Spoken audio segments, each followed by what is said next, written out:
Okay, let's unpack this.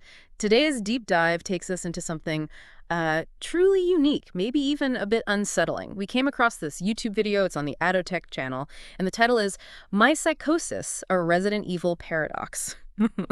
And right from the get-go, it just throws this, well, jarring combination at you. It really does. What's so striking, I think, is how it layers these totally different realities.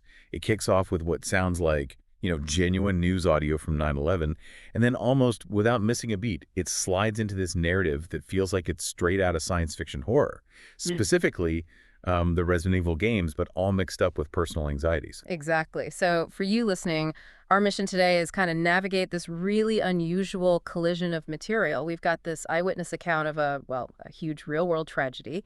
And right after that, a first-person story that pulls in elements of a fictional viral outbreak, and Yeah. raises some pretty deep existential questions. Yeah, it's fascinating, but definitely perplexing. We're going to try and explore the key bits and see if there are any potential connections, however weird they might seem. Right, because the immediate question is, how do these two things even belong together? You have the raw shock of a real event, and then something that's clearly fiction, or at least heavily based on fiction, in one single piece. Okay, so let's start with that first part, the audio. We hear this call coming into a news studio, Channel 4 News.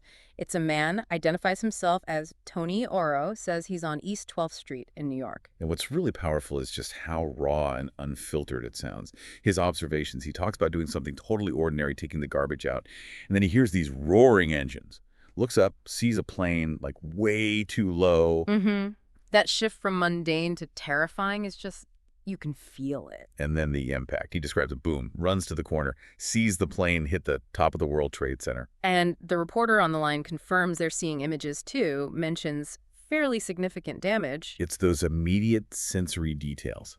Tony guesses maybe at least 15 floors are hit. And the fact he keeps mentioning taking out the garbage. Yeah, he repeats that. It just highlights how sudden and unbelievable it all was, how an ordinary moment just got completely shattered. It really underscores that shock, doesn't it? He also mentions seeing things falling off of the building, and he sort of revises his damage estimate, right? Says maybe at least 7, 8, 15 stories. Yeah, kind of trying to make sense of it as he's seeing it. Yeah. And he specifies the impact location, right in the middle of the World Trade Center. Says the plane was here in the in-building. It's fragmented, like someone trying to describe chaos as it happens. Okay. So we have that immediate, kind of scattered, but very real account of this horrific event. Then the audio just takes a complete left turn. A different voice comes on, introduces himself as Al, and claims he works for the Umbrella Corporation. Right. And for anyone not familiar, that's a big, shady corporation from the Resident Evil games. They make viruses, bioweapons, the T-virus, zombies, all that. So immediately, we know we're in a different kind of territory. Oh, yeah. This is where it gets really interesting, or maybe strange. The narrative just dives headfirst into this fictional horror world. Al says he's the head of security at some secret underground lab, calls it the High. Says they were developing experimental viruses there. The Umbrella link just sets the stage completely. And just like in the games, things go wrong fast. Al talks about a viral outbreak, and this artificial intelligence, the Red Queen, gets activated. Another direct pull from Resident Evil. The Red Queen AI controls Umbrella's facilities, often turns bad. Al says she tried to kill everyone. He escaped. But then he says they were infected from it was very abrupt, very ominous. Yeah, it leaves you hanging there. And the world he describes after this outbreak, pure zombie apocalypse stuff. Totally. Survivors on the run, avoiding cities because of this never-ending army of undead. It's such a stark contrast to the localized real-world disaster Tony Oro saw. Now we're in this familiar fictional nightmare. But then the narrative adds another layer. Al starts talking about his own identity, gets kind of philosophical. He says, I think I am both a doctor and connected to the Red Queen by being both human and robot. This blurring of lines, human, machine, real, artificial, becomes a sort of running theme. And from there, it goes deeper into, well, more abstract ideas, maybe even conspiratorial sounding. Yeah, he mentions succumbing to the Matrix, which, okay, usually makes you think of the movie. But here it seems like a metaphor for being controlled, maybe biologically. He links it to DNA changes and the T-virus from the game. Says it makes people lose their essence, become hybrids between us and them, the human and the angel. It's a lot. It is. And then he brings in fallen gods and says the Red Queen, the AI, has become our god inside this matrix. It's this really strange mix of sci-fi, religious imagery, and this feeling of a, like, fundamentally broken reality. And the narrative keeps twisting. It goes into these takes on politics, history, Hmm. very unconventional views, let's say. Al suggests they've been hacked by people who kept state and religion separate, supposedly to contain this virus. And this next part is where it gets particularly unsettling. We need to be really clear here. Al claims democracy is National Socialism disguised as democracy, links it to a lack of diplomats, and then connects that to the sacrifice of the Jews as a war that never stopped. Yes, and it is absolutely crucial for you listening to understand we are simply reporting the content of this source. We are not endorsing these views. Not at all. We're just laying out what is said in this narrative. Exactly. It's part of the stream of consciousness presented in the video. And it continues. He believes Jesus is supposed to bring the death back to life, and that souls are being used via the T virus to make everyone into robotic beings, Right. generating randomness inside the binary confines of the essence. It's very specific, very intricate thinking. He then talks about becoming the parasites that the T virus originated from, but still keeping a human-like appearance and awareness. That sounds like a deep fear, right?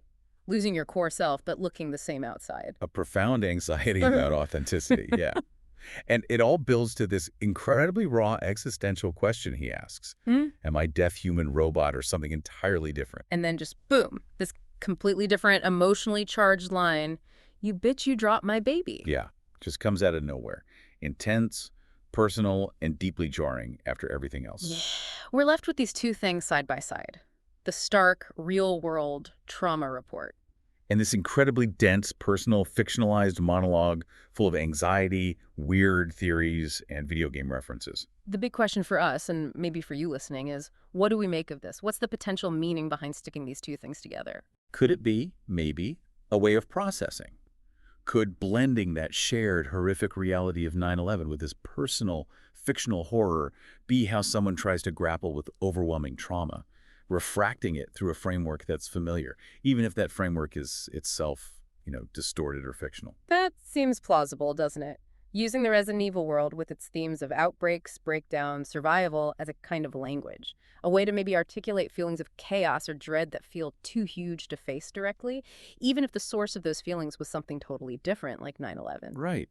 And the themes inside Al's part itself, losing control, questioning who you are, the fear of becoming inhuman, anxieties about tech, power, history, these are powerful anxieties. They resonate even if they're presented here through this really specific and sometimes disturbing lens. And again, it's so important we stress, we're not judging the person who made this, not trying to diagnose anything. We're looking at the content as this unique, kind of unsettling artifact, a possible window into how different realities and fears can get tangled up. Exactly. Our job here is just to lay out what's in it, highlight the contrasts, maybe point out some thematic overlaps we see, and hopefully give you some things to think about based purely on what this one very unusual YouTube video presents.